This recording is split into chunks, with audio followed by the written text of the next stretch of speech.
S Kogilu ಅಕ್ರಮವಾಸಿಗಳಿಗೆ RGHCL ನಿಂದ ವಸತಿಯನ್ನು ನೀಡಲಾಗ್ತಾ ಇದೆ. ಶರವೇಗದಲ್ಲಿ ಸರ್ವೆಯನ್ನು ಅಧಿಕಾರಿಗಳು ನಡೆಸ್ತಾ ಇದ್ದಾರೆ.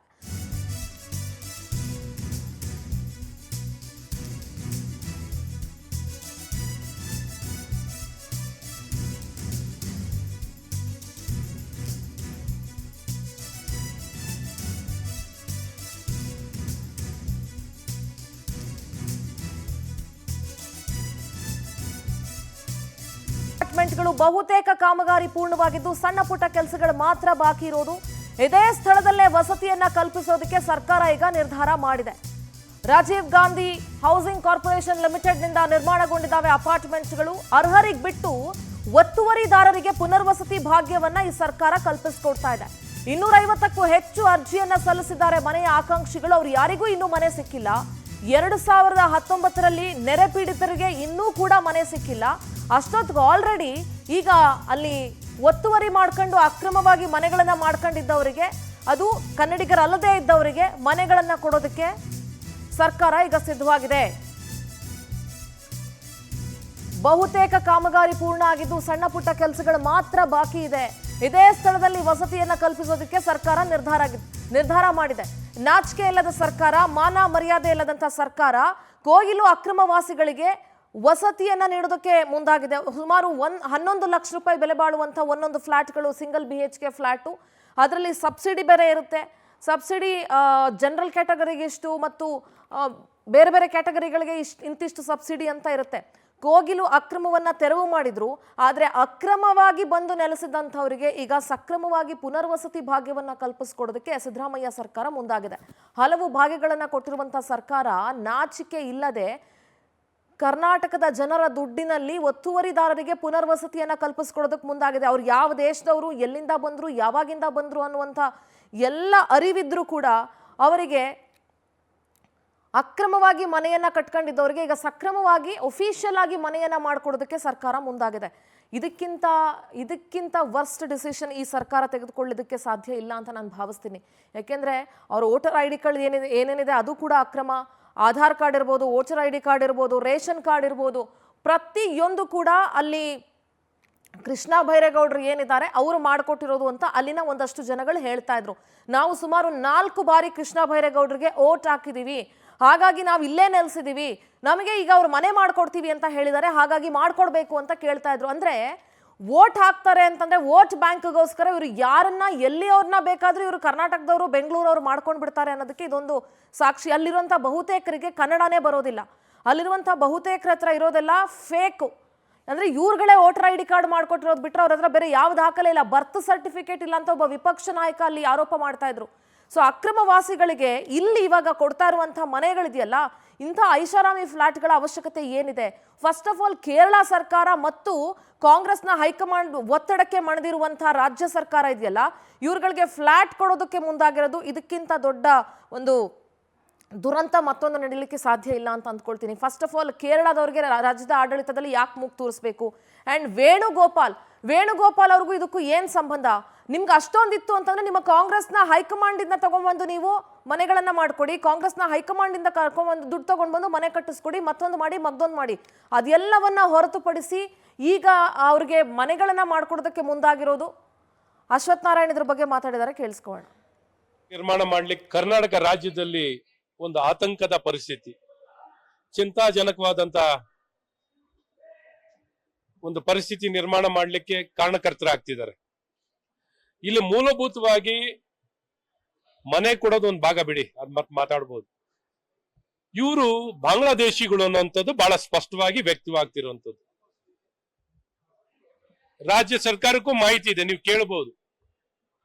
ಬಾಂಗ್ಲಾದೇಶಿ ಮೂಲದ ನಾಗರಿಕರು ಇಲ್ಲಿ 25 ಲಕ್ಷಕ್ಕಿಂತ ಹೆಚ್ಚು ಜನ ಇದ್ದಾರೆ. 25 ಲಕ್ಷಕ್ಕಿಂತ ಹೆಚ್ಚಿನ ಜನ. ಈ ಆತಂಕ ದೇಶದ ಸುರಕ್ಷತೆ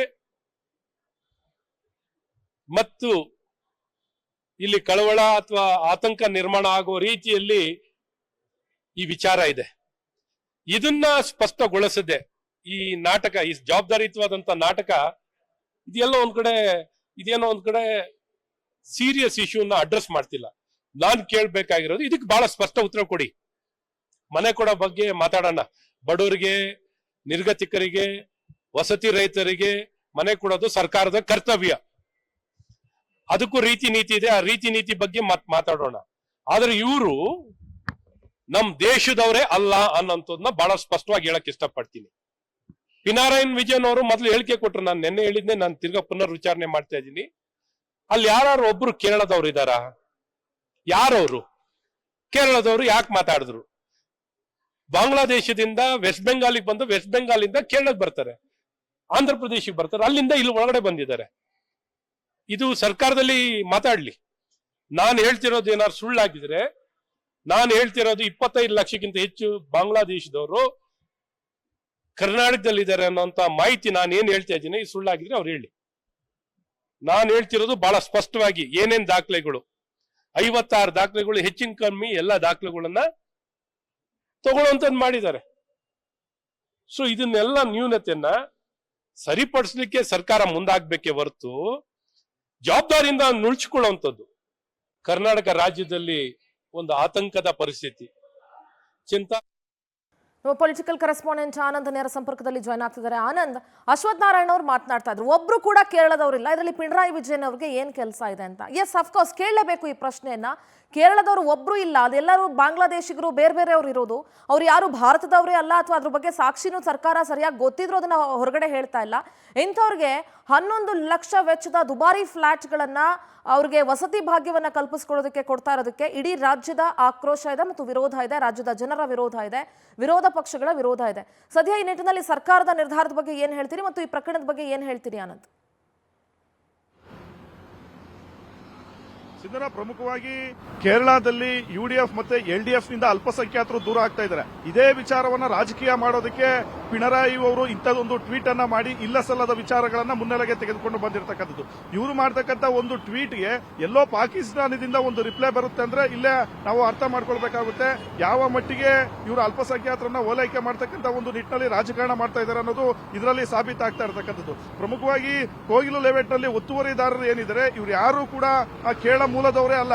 ಎಲ್ಲರೂ ಕೂಡ ಬಾಂಗ್ಲಾದೇಶದಿಂದ ವಲಸೆ ಬಂದಂತವರು ಮತ್ತೆ ಬೇರೆ ಬೇರೆ ಕಡೆಯಿಂದ ವಲಸೆ ಬಂದು ಅಲ್ಲಿ ಇರ್ತಕ್ಕಂಥವ್ರು. ಮತ್ತೆ ಇವ್ರು ಯಾರು ಕೂಡ ಅಲ್ಲಿ ಕಷ್ಟಪಟ್ಟು ದುಡಿಮೆ ಮಾಡಿ ಸಂಪಾದನೆ ಮಾಡ್ತಕ್ಕಂಥವ್ರು ಇಲ್ಲ.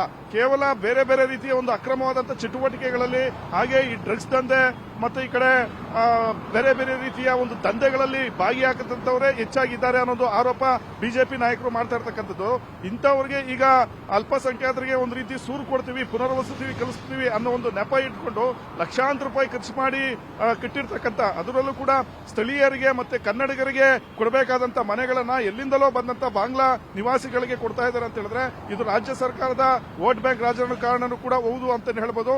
ಮತ್ತೊಂದು ಕಡೆ KC ವೇಣುಗೋಪಾಲ್ ಅವರು ಕೊಟ್ಟಂತ ಒಂದೇ ಒಂದು ಡೈರೆಕ್ಷನ್ಗೆ ಇಮಿಡಿಯೇಟ್ ಆಗಿ ಸಿಎಂ ಸಿದ್ದರಾಮಯ್ಯ, DK ಶಿವಕುಮಾರ್ ಅವರು ಜಂಟಿ ಸಭೆಯನ್ನ ಮಾಡಿ ಇಮಿಡಿಯೇಟ್ ಆಗಿ ಅವರಿಗೆ ಮನೆಗಳನ್ನ ಕೊಡತಕ್ಕಂಥ ಒಂದು ನಿಟ್ಟಿನಲ್ಲಿ ನಿರ್ಧಾರವನ್ನು ಕೂಡ ಕೈಗೊಳ್ತಾರೆ. ಇಲ್ಲಿ KC ವೇಣುಗೋಪಾಲ್ ಅವರ ಒಂದು ಡೈರೆಕ್ಷನ್ ಕೂಡ ಸರ್ಕಾರ ಪಾಲಿಸ್ತಾ ಇರತಕ್ಕಂಥದ್ದು ವಿಪಕ್ಷಗಳ ಒಂದು ಆಕ್ರೋಶಕ್ಕೂ ಕೂಡ ಕಾರಣವಾಗಿರ್ತಕ್ಕಂಥದ್ದು.